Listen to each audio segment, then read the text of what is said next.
السلام علیکم ناظرین، آج ہم بات کرنے جا رہے ہیں ایک افسوسناک واقعہ جو کہ اقرار الحسن اور ان کی ٹیم کے ساتھ پیش آیا۔ Karachi intelligence bureau I B کے ڈائریکٹر آفس سے باہر ہو گئے۔ اقرار الحسن اور اس کی ٹیم کو شدید تشدد کا نشانہ بنا ڈالا اور ان کو برہنہ کر کے تصاویر اور ویڈیوز بھی بنائی گئیں۔ یہ صرف اس وجہ سے کیا گیا کہ اقرار الحسن اور اس کی ٹیم نے آئی بی کے انسپیکٹر کی کرپشن کے شواہد اکٹھے کیے اور مکمل ثبوت کے ساتھ آئی بی کے ڈائریکٹر کے پاس پہنچ گئے تاکہ مجرم کو سزا دلائی جائے۔ لیکن ان کو یہ معلوم نہ تھا کہ دال میں کچھ کالا نہیں بلکہ پوری دال ہی کالی ہے، یعنی نیچے سے اوپر تک تمام افراد کرپٹ ہیں اور سب لوگ رشوت میں شامل ہیں۔ ڈائریکٹر صاحب کو اب صاف نظر آ رہا تھا کہ اب سب پول کھل جائیں گے اور ہم تمام لوگ قانون کے شکنجے میں ہوں گے۔ اس لیے انہوں نے اقرار الحسن اور ان کی ٹیم کو جسمانی تشدد کا نشانہ بنایا اور اس سارے واقعے کو کوئی اور رنگ دینا چاہا۔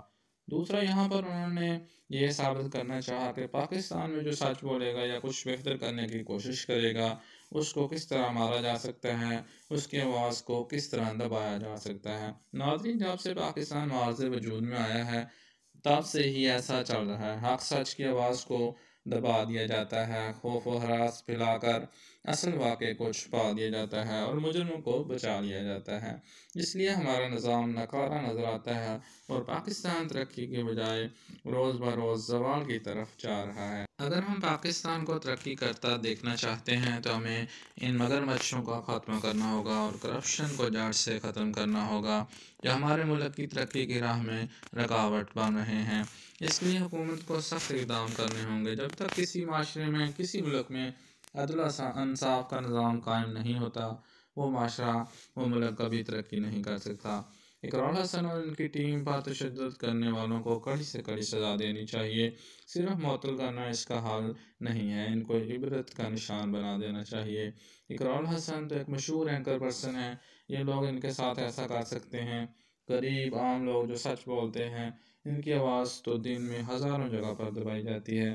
اپنے اس فرسودہ نظام کو صحیح کرنے کے لیے ہمیں بہت سارے عملی کام کرنا ہوں گے تاکہ ہم معاشرے میں عدل و انصاف قائم کر سکیں اور ترقی کی راہ پر گامزن ہو سکیں۔